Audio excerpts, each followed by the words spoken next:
I never thought love could feel so lonely. When Michael and I got married, we had nothing but dreams in each other. He was ambitious, full of ideas, and determined to succeed. I admired that about him. I believed in him even when no one else did. We stayed up late at night, talking about our future, picturing the life we would build together. Back then, success wasn't about money or status. It was about creating something meaningful. But somewhere along the way, Michael changed. Or maybe I did. At first, it was the little things: missed dinners, unanswered messages, late nights at the office.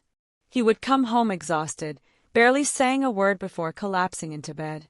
I told myself it was temporary, that once he reached his goals, things would go back to how they used to be. But they never did. I remember one evening, standing in the kitchen, setting the table for two, knowing he wouldn't show up. The food grew cold, my appetite disappeared, and I sat in silence, staring at the empty chair across from me. One day, I decided to ask him if he still saw me, if he still cared. "Michael," I said softly as he scrolled through his phone, his face illuminated by the screen's glow. "Do you even miss me?" He looked up, confused, as if I had interrupted something more important. "What do you mean?" I swallowed the lump in my throat. "I mean, us. You and me. The way we used to be." His sigh was heavy. "Ella, I'm doing this for us. For our future. You know that. But what if there's no us left by the time you're done?" He didn't answer.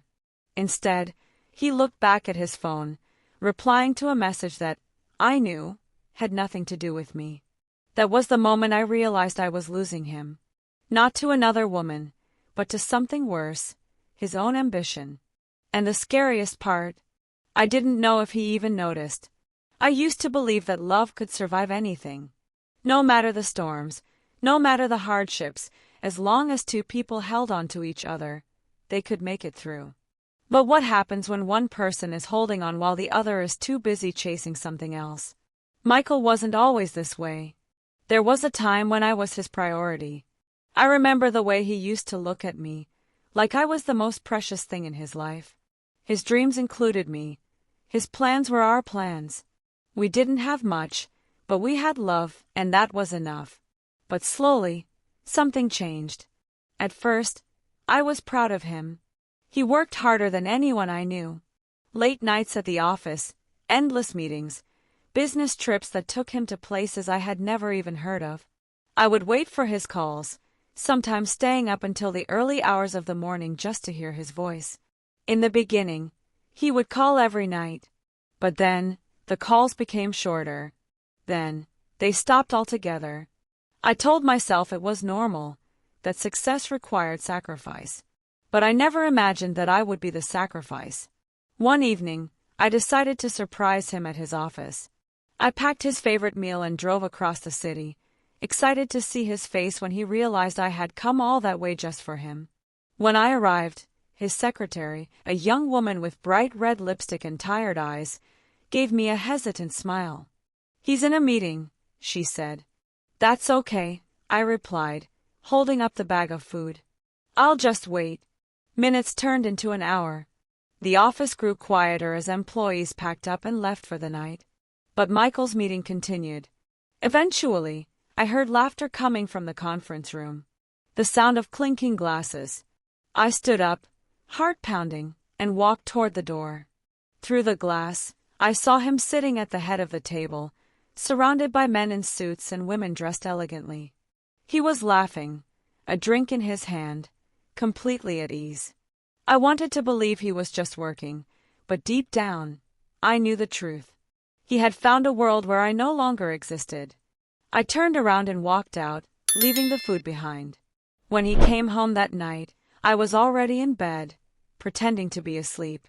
I heard him undressing, his movements slow and tired. Then, he climbed into bed next to me, sighing as his body sank into the mattress. I waited for him to touch me, to pull me into his arms the way he used to. But he didn't. And that was when I knew.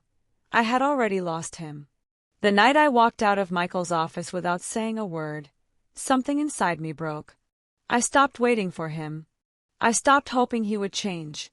I stopped pretending that things would go back to how they used to be. Days turned into weeks, and the silence between us grew louder. We still lived under the same roof, but it felt like we were living in two different worlds. He was always busy, always distracted. Even when he was home, he was never really present. His mind was somewhere else, on deals, on clients, on the next big project that would push him further up the ladder of success. One evening, I decided to test him. I prepared his favorite meal, roast chicken, mashed potatoes, and the homemade gravy he once swore tasted better than any restaurant's. I set the table, lit candles, and wore the red dress he used to love. I wanted to see if there was still a part of him that cared. I waited. The food got cold. The candles burned low. And Michael never came home. At midnight, I heard the sound of his key turning in the lock. My heart pounded as I sat up in bed, waiting. The bedroom door opened, and he walked in, looking exhausted. His tie was loose, his shirt wrinkled. He didn't even notice the effort I had made. "Where were you?" I asked, my voice calm but firm. "At work," he muttered, rubbing his face. "It was a long day." I took a deep breath. "Michael, do you even see me anymore?" He frowned. "What kind of question is that?" "A real one," I replied, my throat tightening. "Because I don't think you do. I don't think you even remember the last time we had dinner together, or the last time you asked me how I was feeling. I don't think you realize how much I miss you." He sighed, frustration flickering in his eyes. "Ella, I'm working hard for us. For our future. You know that." I swallowed my pain. "But what if there's no us left by the time you get there?" For a moment, I thought he would say something that would make me stay. Something that would make me believe that we could fix what was broken. But instead, he just shook his head. "I don't have time for this right now." And just like that, he turned off the lights and got into bed. I lay awake, staring at the ceiling, tears slipping silently down my face. That was the moment I realized I wasn't just lonely in my marriage. I was invisible. The next morning, I started packing my bags. I stood in the middle of our bedroom, staring at the suitcase on the bed. My hands trembled as I folded my clothes, each item carrying a memory of the life we once shared. The dress I wore on our honeymoon. The sweater he bought me on our first Christmas together.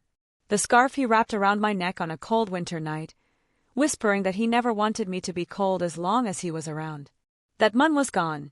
Michael had become someone I no longer recognized, someone whose dreams had swallowed him whole, leaving no room for the love we once had.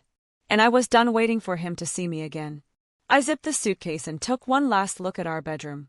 The framed wedding photo on the nightstand caught my eye. In the picture, Michael was holding me so close, his forehead pressed against mine, his smile full of love.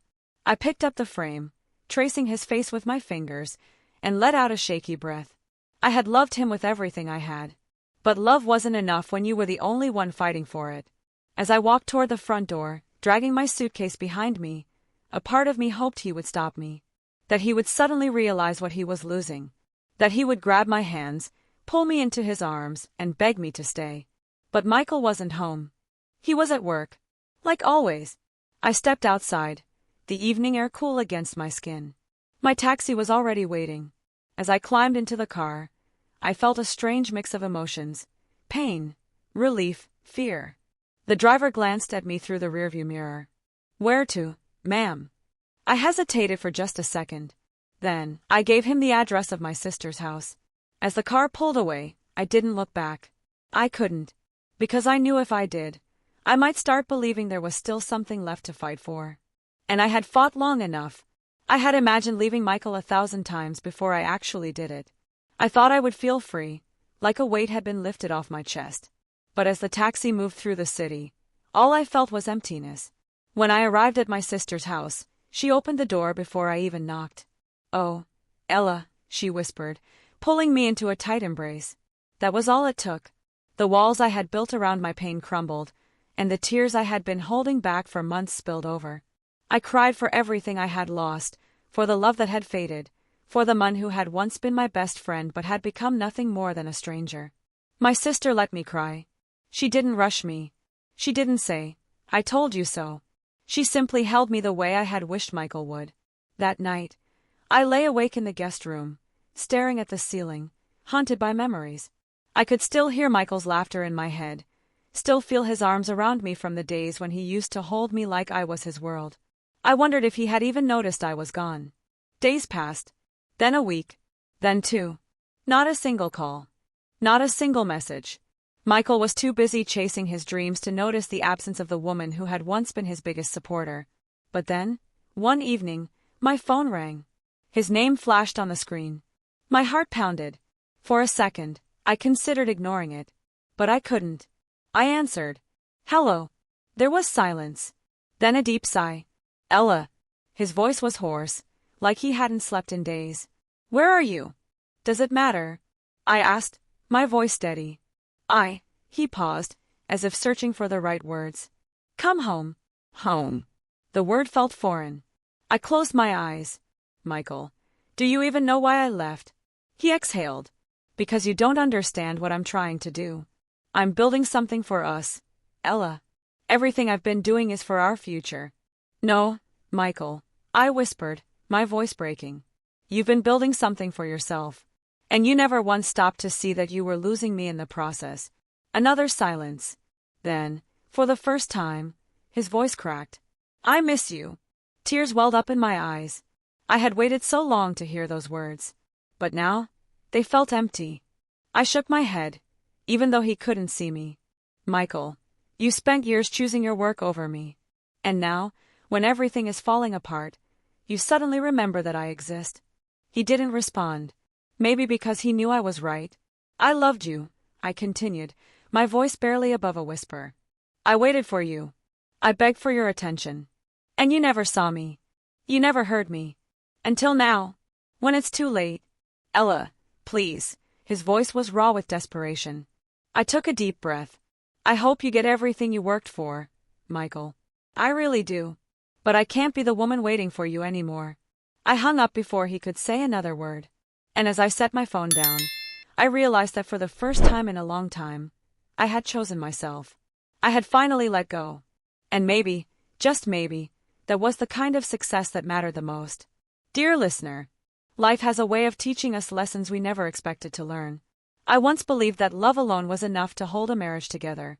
That if I was patient, understanding, and forgiving, things would change. But love is not a one-way street. It needs to be nurtured, cherished, and prioritized, just like anything else we want to keep in our lives. Michael chased success, believing that money and achievements would give him the happiness he longed for. But in the end, he learned too late that no amount of wealth can replace the presence of the people who truly love you. So, to anyone reading my story, I leave you with this. Don't become so focused on building an empire that you forget the people who helped you lay its foundation. Success means nothing if, at the top, you find yourself standing alone. Prioritize love. Prioritize family. Prioritize the things that truly matter. Because at the end of the day, careers will fade, money will come and go, but the love of those who stand beside you is what will truly make life meaningful. Choose wisely before it's too late. Thank you for watching to the end. If this story has inspired you, please kindly leave a like and subscribe to our channel for stories like this. Thank you.